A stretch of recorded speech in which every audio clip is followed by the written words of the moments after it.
հարց համար 22 2026-2030 թվականների իմունականխարգելման ծրագիրը հաստատելու մասին հարցը զեկուցող առողջապահության նախարար Անահիտ Ավանեսյան։ Համեցեք Տիկին Ավանեսյան։ Շնորհակալություն մեծարգո վարչապետ, հարգելի գործընկերներ,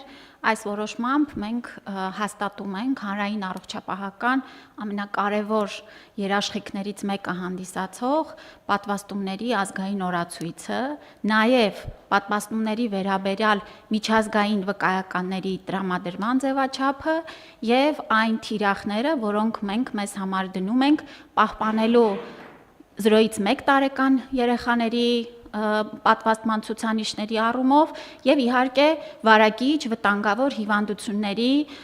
ուրեմն զրոյական դեպքերը պահպանելու մեր այսօրվա իրավիճակը։ Պարոն վարչապետ, մենք պետք է ասեմ, որ վերջին տարիներին ներդրել ենք նոր նաև պատվաստանյութեր, ուրեմն ներդրել ենք մեր ազգային օրացույցում վերջին սերնդի ավելի համակցված 6-ավալենտ պատվաստանյութեր, որոնք շատ ավելի ուրեմն զերծ են պահում մի քանի անգամ պատվաստվելու խնդրից եւ պիտի նշեմ իհարկե ջրծաղիկի պատվաստանյութը, որը այլևս մեր օրացույցի մաս է կազմում եւ պիտի մի հանգամանքել նշեմ, որ վարակիչ հիվանդությունների կանխարգելման առումով պատվաստումների եւ նաեւ հանրության մոտ տեղեկատվական դաշտի վրա աշխատանքը իր պտուղները տալիս է եւ մենք այս 2025 թվականին 0-ից 1 տարեկան երեխաների պատվաստումների ցուցանիշում գրանցել ենք 2011 թվականից, ինչքան որ տեղեկատվական վիճակագրական տվյալները մեզ հասանելի են, 95.1%, որը ամենաբարձր ցուցանիշն է։ Ես պիտի ասեմ, որ այստեղ նաև որոշակի առումով աշխատանքի ձևաչափի փոփոխությունն է իր պտուղները տալիս, մենք հասկանալով տեղեկատվական նաև ապակողմնորոշման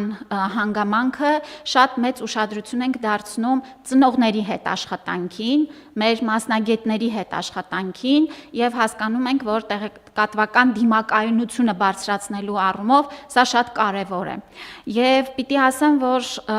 ջրծաղիկի պատվաստումների առումով մեր նպատակն է, որ մեր երեխաները արդեն կայուն իմունիտետով նաև զորակոչվելուց այս հիվանդացություն առաջացնող եւ աշխատանքներին շատ մեծ խոչընդոտ հանդիսացող ջրծաղիկի ուրեմն հիվանդությունը մենք այլևս Հայաստանում չունենանք ոչ բռնկումներ եւ ոչ էլ դեպքեր։ Ըստ էության, պարոն վարչապետ, մենք նաև Հայաստանում ուրեմն արկայություն ենք ապահովում այլ երկրներ մեր քաղաքացիների ճամփորդության համար անհրաժեշտ պատվաստանյութերի պաշարները եւ դրանք հասանելի են եւ տրամադրում ենք նաեւ միջազգային ձևաչափի սերտիֆիկատներ եւ նշեմ, որ մեր իմունականխարգելման գործընթացները նաեւ թվայնացման մեր առաջին թիրախն էին եւ այս առումով ըստ էության մենք սկսած պլանավորումից, պահեստավորումից եւ արդեն պատվաստումների իրականացման գործընթացից անցել ենք ամբողջական թվայնացման այս շրջափուլը ավարտել ենք։ Շնորհակալություն, խնդրում եմ հաստատել։ Շնորհակալ եմ Տիկին Ավանեսյան։ Իսկ մենք դուք ասացիք, որ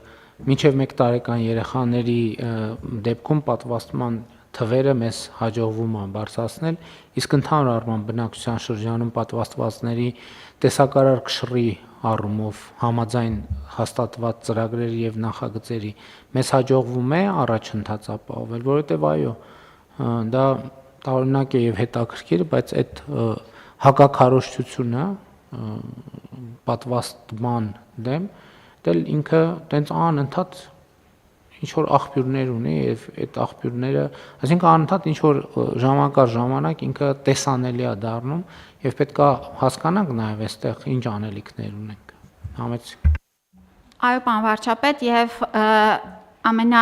թիրախային 3 պատվաստումներ ունենք, որոնք 0-ից 1 տարեկան երեխաների համար չեն, դա MPP պատվաստանյութն է, որը մենք իրականացնում ենք 13-ից 16 տարեկան դեռահասներին եւ աղջիկներին եւ տղաներին, որը կանխարգելում է քաղցկեղը եւ պիտի ասեմ, որ սրա մասով էլ 2025 թվականին գրանցել ենք 48% ընդգրկվածություն, համեմատականը 2021 թվականին 18 78%-ի, այսինքն այստեղ էլ բավական առաջընթաց ունենք եւ այստեղ էլ այդ տեղեկատվական անընդհատ խոսելու, աշխատելու, մասնագիտական առումով ներկայացնելու մեր քաղաքացիներին փաստահեն տեղեկատվություն տալիս է իր արդյունքները եւ ես նաեւ ուզում եմ շնորհակալություն հայտնեմ մեր ընտանեկան բժիշկներին, մանկաբույժներին, որովհետեւ սա նրանց նաեւ աշխատանքի արդյունքն է։ Հաջորդը գրիպի դեմ պատվաստանյութերի ցուցանիշներն են։ Մենք այս տարի պատվաստումները շատ ավելի վաղ ենք սկսել Հայաստանում սեպտեմբեր ամսից արդեն արկա են գրիպի դեմ պատվաստանյութը եւ 200,000 մոտ դեղաչափից արդեն 95%-ի չափը մենք իրականացրել ենք պատվաստումները։ Արդյոք հենց նաև այս հանգամանքն է, որ մեզ օգնում է սեզոնային գրիպի կանխարգելման առումով բռնկումներից չգնալ շատ մեծ ընդլայնված շրջանակների, իհարկե, սա էլ իր դերը խաղում է։ Եվ նորից նշեմ, որ ջրծաղիկի պատվաստանյութը մենք պատվաստումները իրականացնում ենք նախազորակոչային եւ զորակոչային տարիքի նաև մեր քաղաքացիների համար։ Տիկին Ավասյան, ես հիմա հասկացա, որ պատվաստումների հետ կապված որոշակի նաև իմացության եւ ինֆորմացիայի պակաս ունեմ։ Հիմա փաստորեն մեր մոտ պատվաստման ծրագիրը ինչ է, որը նաև հաստատում ենք։ Նախ երեխաներին 1-ից 3 տարեկան երեխաների մասին է խոսքը, այսինքն 3-ից բարձր տարիքի երեխաները էլ պատվաստում չունեն։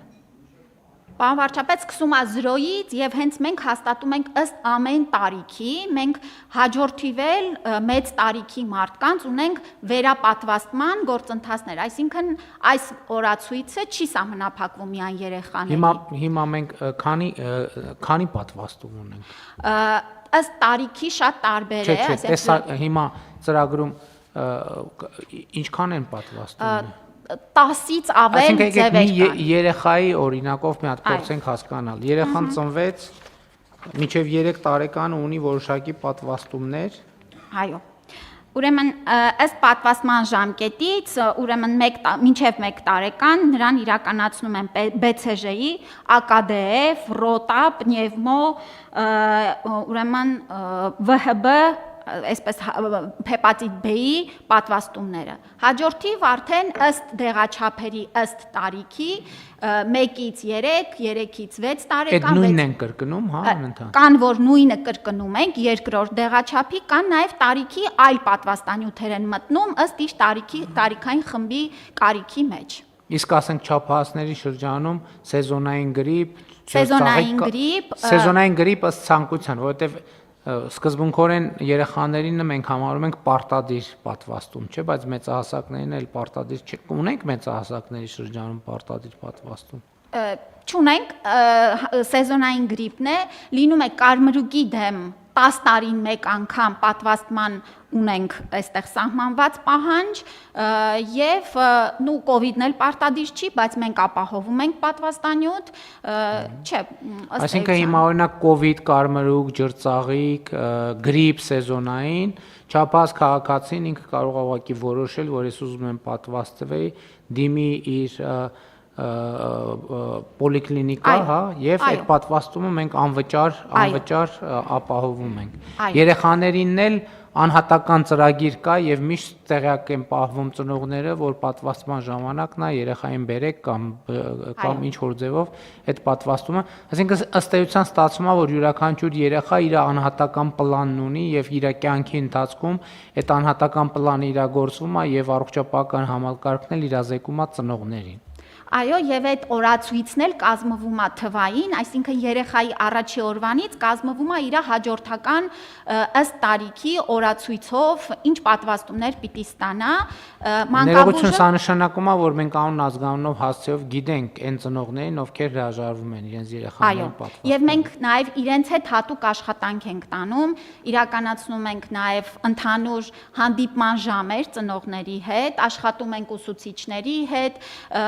եւ սա այս աշխատանքն է, պարոն վարչապետ, որ նաև արդյունք է տալիս, որ շատ ծնողներ հարցերին բավարար պատասխան ստանալուց հետո գալիս են եւ երեխաներին պատվաստում են։ Գուցե ավելի շատ ջանք դնենք այդ բաներին, գուցե աշխատաժողովներ կազմակերպենք, այդ թեմայով հրավիրենք մարզերում ծնողներին, բացատրենք, իրանց հարցերին պատասխանենք, մտավախությունները մտավախություններին պատասխանենք, որպեսզի այդ խնդիրը լուծվի։ Եվ զորակոչի ընթացքում պաստորեն ջրծաղիկ կամ որոշվում է, թե ենթադրենք այդ շրջանում ինչն է ռիսկային կամ ընդհանրապես եւ զորակոչիկների շրջանում նույնպես մենք պատվաստումներ իրականացնում։ Այո, իրենք նախազորակոչային եւ զորակոչիկների համար ունենք հստակ շրջանակ պատվաստումների, որոնք ըստ այդ կարիքի նրանց տրամադրվում է։ Եվ պատվաստանյութերի քանակ եւ որակ Պարոն վարչապետ, ասեմ, որ մենք Հայաստանում կիրառում ենք միայն ԱՀԿ նախավորակավորում ստացած լավագույն պատվաստանյութերը եւ ուզում եմ նշել, որ այս թվային ամբողջական շրջափուլը մեզ նաեւ սառցային շղթայի վերաբերյալ տալիս է ամբողջական տեղեկատվությունը թվային էլեկտրոնային ավտոմատ ձևաչափով, որտեղ պատվաստանյութերի առումով շատ կարևոր է արտադրության որակը, բայց նաև կարևոր է սառցե շղթայի ամբողջական պահպանումը։ Այսինքն թե ինչ ջերմաստիճանի պայմաններում են պահվում յուրաքանչյուրի ստանդարտը իր ջերմային պահանջները ունի եւ մենք ունենք անհրաժեշտ տեխնիկա, սարքավորումներ, տարածքներ, կարողություններ, որ այդ ամբողջը պահենք, որպեսզի այդ պատվաստանյութի որակի հետ կապված որևէ խնդիր հնդածած չառաջարկի։ Այո։ Եվ ի սկզբանե էլ բնականաբար սերտիֆիկացված, որակի սերտիֆիկատներով ապահովված եւ ինչպես ասացիք, առողջապահության համաշխարհային կազմակերպության կողմից որակավորված պատվաստանյութեր ենք օգտագործում։ Շատ լավ։ Հավանիչ տեսանյութը եւ բաժանորդագրվիչ նորությունները բաց չթողնելու համար